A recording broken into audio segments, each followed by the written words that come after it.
U.S. extends sanctions waiver allowing Iraq to buy electricity from Iran. Washington, AP. The Biden administration has extended by 4 months a sanctions waiver that will allow Iraq to continue to purchase electricity from Iran and gives Iran limited access to the proceeds to buy humanitarian goods.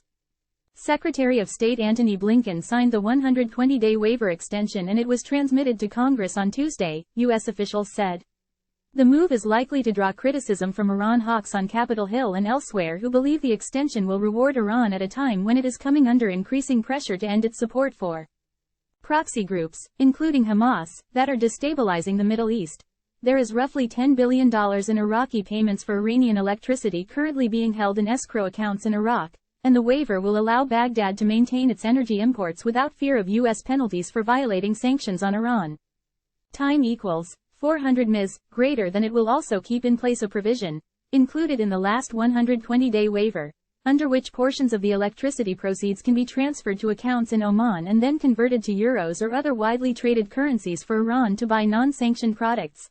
The officials, who spoke on condition of anonymity to discuss the decision-making process, said Blinken signed the waiver mainly because the administration doesn't want to cut Iraq off from a critical source of energy. But, they said the administration is confident Iran will not be able to use any of the money for nefarious purposes. They said a rigorous vetting process is in place to ensure that the cash can only be used for food, medicine, medical equipment and agricultural goods.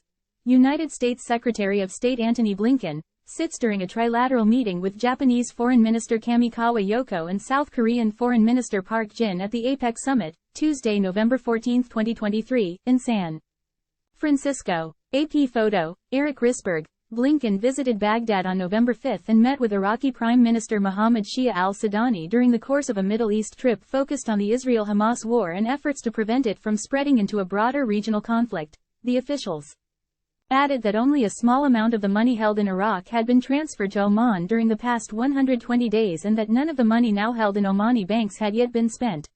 The waiver is similar to one signed by Blinken earlier this year, which freed up some $6 billion that South Korea had paid to Iran for oil imports in exchange for the release of Americans held prisoner by Tehran. Under that waiver, the money held by South Korea was transferred to banks in Qatar and is also restricted for the purchase of humanitarian supplies.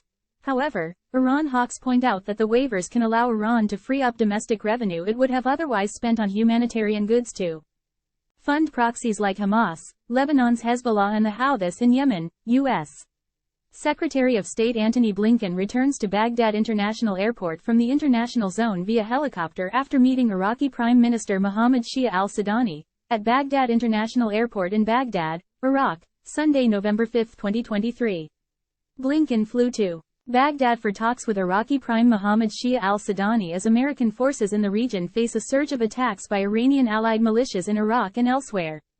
Jonathan Ernst, Poole via AP.